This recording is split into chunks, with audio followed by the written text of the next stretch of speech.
नमस्कार, मेरा नाम है Ragini Khanna. Times applaud leaders talk उन लोगों की कहानी है जो रियल हीरोज़ हैं।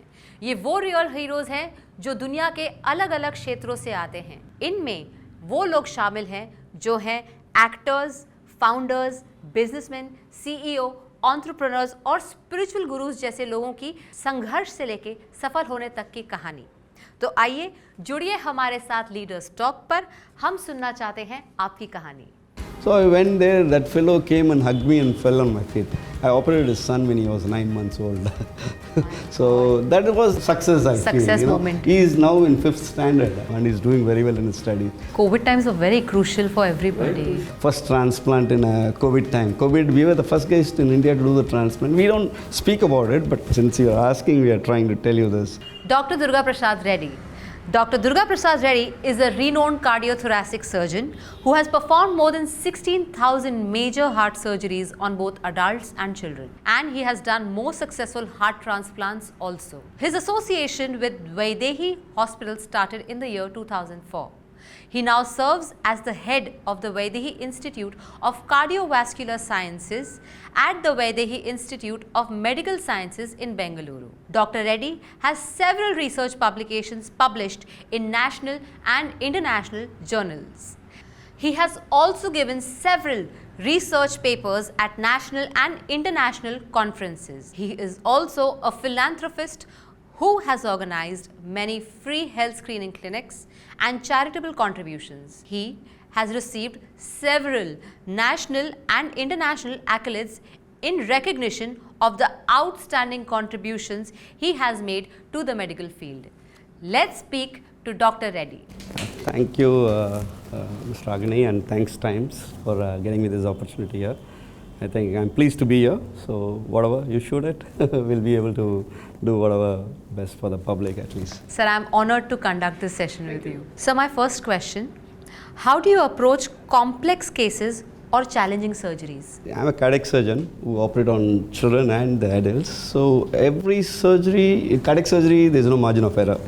First thing, everyone should understand that. So when we think it's a complex surgery, we prepare, it's a teamwork. We have a team of assistant surgeon, senior 2 nurses on the table, anesthetist who is a specialist in cardiac anesthesia, a technician, a perfusionist who stops the heart and runs the heart-lung machine. So this is a big team which operates on a single patient. That means at least 7 people will be involved in a single patient. So whenever we get a complex patient or a very risk patient, we discuss this plan of action and we go and operate and make sure. And after so many experience, it's always what we do is initially when we started this company, I used to run through the surgeries in my mind, right from my skin incision to the end of the surgery.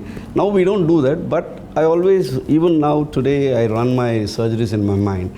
That means how do I run my surgeries? I run my complications, how to avoid complications, how to tackle any complex situations when we get into situations. And more or less, whenever in cardiac surgery it's uncertain, the most diagnosis what is given by the cardiologist, we go by that. And we have find some surprises. The most simplest cases become complex. The most complex cases becomes very easy surgery for us. So it is all a teamwork, and team effort is very important when you handle a cardiac surgery. So I again repeat, there is no margin of error in cardiac surgery. You make a small mistake, it's the life is at stake. So that's how it is. So what advancements or innovations in cardiac surgery are you particularly excited about? Oh, again, heart surgery is, every single surgery is an advancement we make. Every surgery is different. Every single, if suppose I'm going to do a bypass surgery, no 2 patients are the same. Suppose I'm going to do bypass surgery today, tomorrow, the procedure, the outsider, it may look it's the same thing. But no 2 surgery is similar. Every small area is an advancement. And of course, every complication what the patient develops on table makes you to think more advancedly. And we also invented, my fascinating thing is about transplants.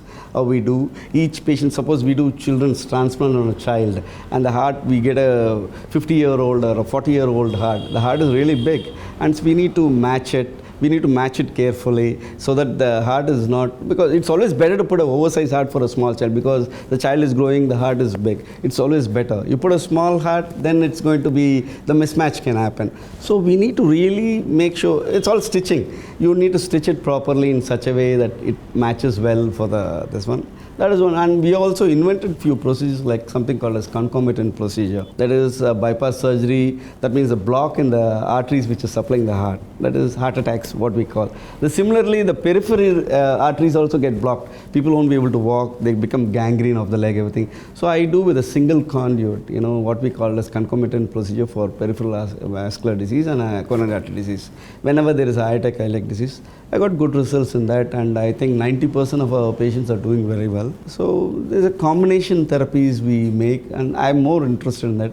And of course, of late recently, a lot of minimal invasive cardiac surgeries and robotic surgeries we have started.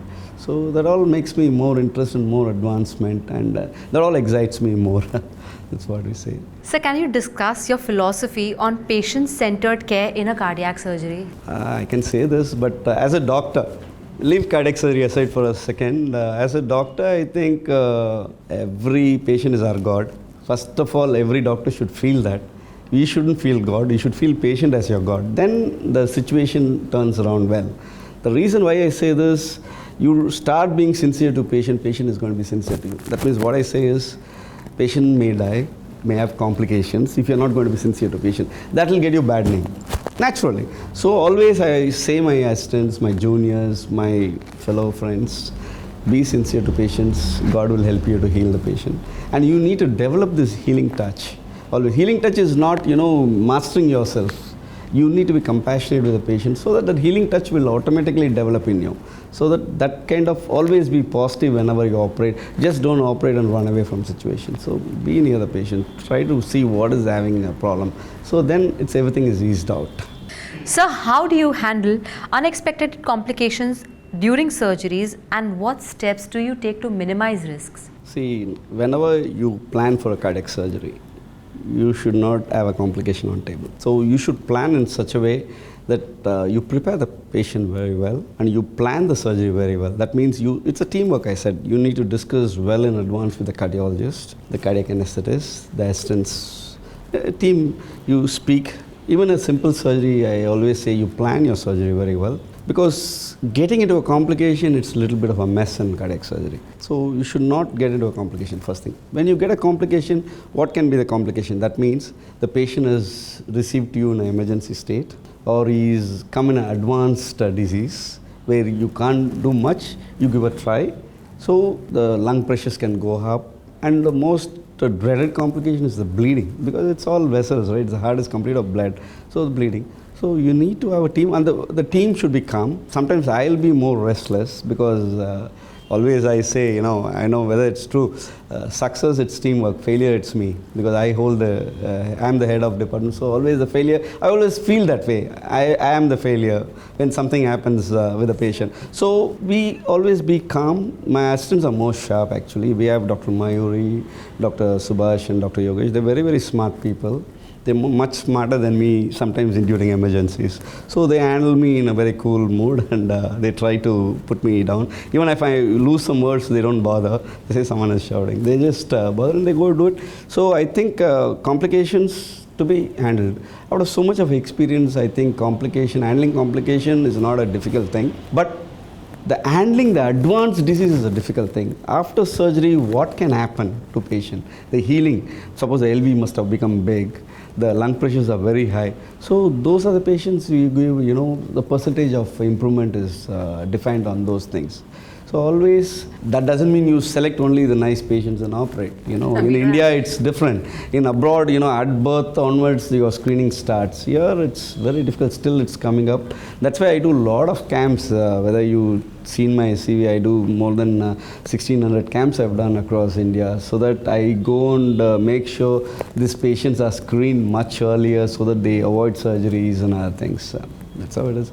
So So complication can be handled with the teamwork. Teamwork is dream work Teamwork works. with the captain of the ship. Yes. I don't say that. I don't say everyone are captains when emergency happens. The perfusionist is a hero there. The anesthetist plays his role. My assistant plays a role. I play my role.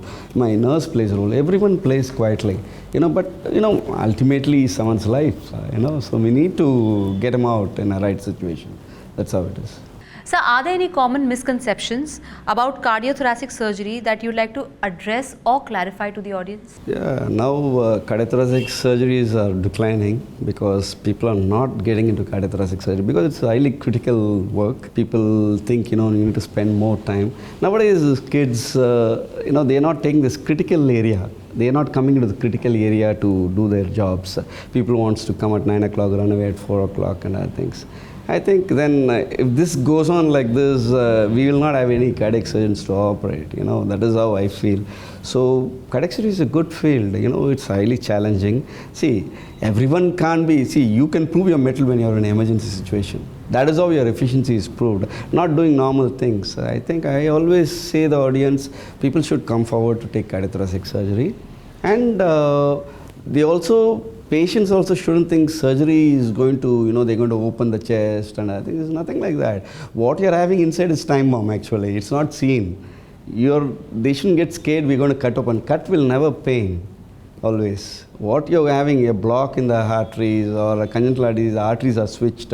So that has to be addressed as early as possible. You delay and come, then you'll be landing up in a heart and lung transplant or a very complicated surgeries.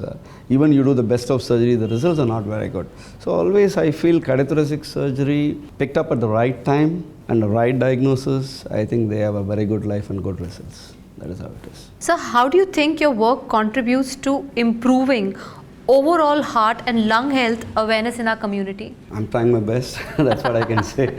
See, as a surgeon, I'll be happy if I get more patients, but I go look into another situation. Like, I do more camps. I have told you this. I have done plenty of camps. I give small talks to public in their normal language so that they don't come to us. Everything is known. Good diet, good exercise, healthy habits, stress-free life, most important thing. See, you see Americans, you see Europeans, they live up to 95, 96 years because they're stress-free. And most important thing is there's a misconception, you have to take little alcohol to make your coronaries. It's a wrong concept. The coronaries, what happens, see, suppose the agriculture, I'll give an example. You have a farm, you're going to put a water to a tree. You make a big canal to it, it's going to take slowly, it'll move. Same thing in coronary. The arteries will get dilated when you drink. So the flow to the muscle, it's going to become less. So never have alcohol consumption, and smoking, most dangerous. I can very clearly say because I don't do this, so I can give advice. I don't preach, unnecessarily. So don't smoke because each cigarette nicotine stays for 8 hours. That will clog your arteries, clog your blood clots. You'll get heart attacks. We have seen this. What we have seen, every theater we have seen, they used to screen. Whoever smokes, they get into heart attack. It's all true. It's not just like that, they're screening. So be aware, don't smoke, don't drink, be stress-free, exercise, good dietary, don't eat more of junk and other things. I think that will suffice. Healthy lifestyle. Healthy lifestyle. So could you share a memorable success story or a case that highlights the impact of cardiothoracic surgery? A lot of success stories. We don't know, 16,000, we're close to 17,000 now. We don't know what to speak. There are few instances when I call success is not after surgery, the patient goes home, that is not success to me. You need to see after 10 years, after 20 years. There are few instances like that.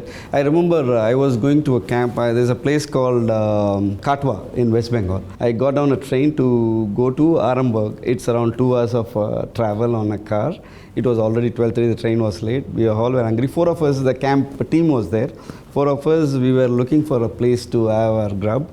There's nothing available. There was a small dhaba there, and we walked in, and one of my manager went there, said, can you give me anything? I said, we closed. He was watching. Then I said, I'll only come and ask him. At least let him give a tea or something. So I went there. That fellow came and hugged me and fell on my feet. I operated his son when he was 9 months old. So that was the success I feel, you know. He is now in 5th standard. That boy is in 5th standard now and he's doing very well in his studies. So that is the happiness it gives you. The few of my blue babies were operated at 9 months, 8 months, 1 year. They all have become doctors now. 2-3 people have become doctors. Some have married, have children. They've got their children to me. They've said the child doesn't have a heart disease. That is a success we feel, you know. Always, there are so many things like that. Every case is a success. We helped, how we did, like I was saying, like how we did a first transplant in a COVID time. COVID, we were the first guys in India to do the transplant. We don't speak about it, but since you are asking, we are trying to tell you this. So that was a poor man who has come from Andhra. The government took and the hospital took complete free on him. So we did a transplant, he's success and he's still alive with us. COVID times were very crucial for everybody. Very crucial, yeah. We were not able to understand what to do with the new disease. Everyone were talking in a different sense. Actually, it's a normal cold which could have managed very simple without stress. So the aerosol was so threatening as COVID. No, even the influenza now is the same disease only. It's all same. But we need to. So how do you balance the demands of surgery with emotional aspects of working with patients and their families? I say always, patients are God. There's a saying, no point opening a shop without a customer.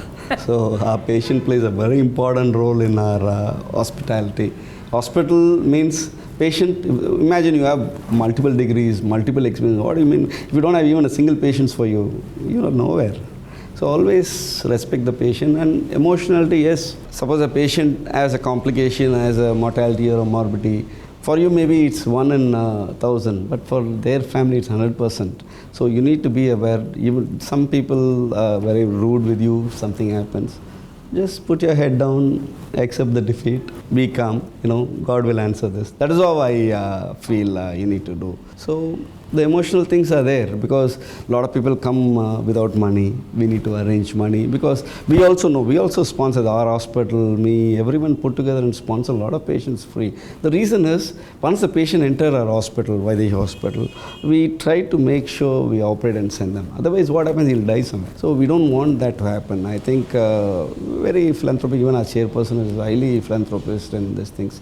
So we all are gelling well to make sure these patients all go home. So you have to be so centered as a doctor and as a human being. Yes, you need to have a human touch. You know, you can't play God here. We are no one.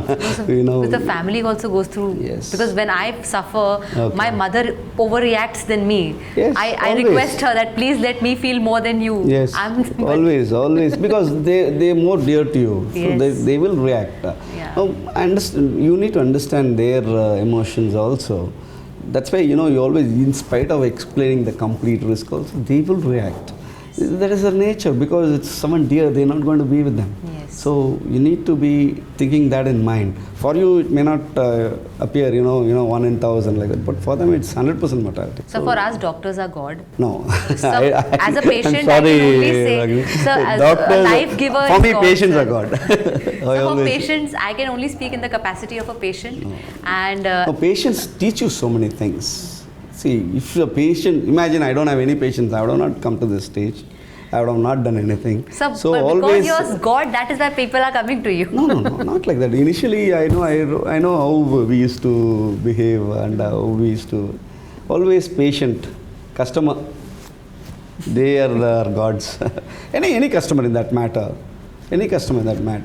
they should be our gods, and you respect that, I think you'll go up very well. I would also like to stick to my philosophy that Yes. doctors are gods, sir. Life givers are God. That's okay. Sir, I will stick to my stance. Yeah, sure. Sir, can you please share your perspective on the balance between traditional surgical techniques and emerging minimally invasive procedures in cardiac surgery? Yeah, minimal invasive, we do a lot of minimal invasive cardiac surgery, but there are some disadvantages in minimal access cardiac surgery also. For women, it's very good because the incision goes below the breast and it is not seen. That's the only advantage, I feel. And coronary artery bypass graft, we can still do a beating heart in a minimal access, so there's not action on going on a pump, heart-lung machine. But suppose you want to replace a valve, suppose you want to close a hole, then you need to go on a heart-lung machine. To go on a heart-lung machine, you can't do it in minimal access. You have to select the arteries and vein. What we select is somewhere in the groin, what we call it as a femoral artery or a femoral vein. we cannulate that to go on a pump. Most of our Indians who are having this valve disease are very frail. They are 40-45 kgs. Their arteries are very small. The veins are very small. When you put a cannula into such a small artery, Yes. you will have a little bit of blood flow gets impeded into the limbs and things. So the selection of minimal access surgery is very important. Right patient selected, the arteries, good candidates, they extremely do very well. And one more thing I suggest when we do a minimal access is not to retract that incision. The pain does not happen when you cut on the chest. The pain happens when you retract because the nerves, everything gets stretched. And that is where the pain happens. I have seen still 1 or 2 patients who are coming to us we have done a minimal access with a lot of small incision, very good looking incision, just 3-4 centimeters, but always complaining of pain. So I feel the reason is we have stretched a little more. So I think we need to accept the disadvantages and go accordingly to it.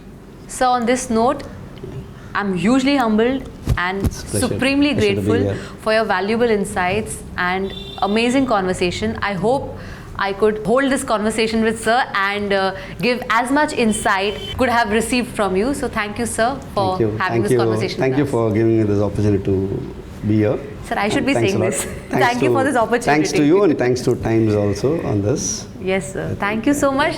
That's it from us on Leader Talk. Can we please have our memento?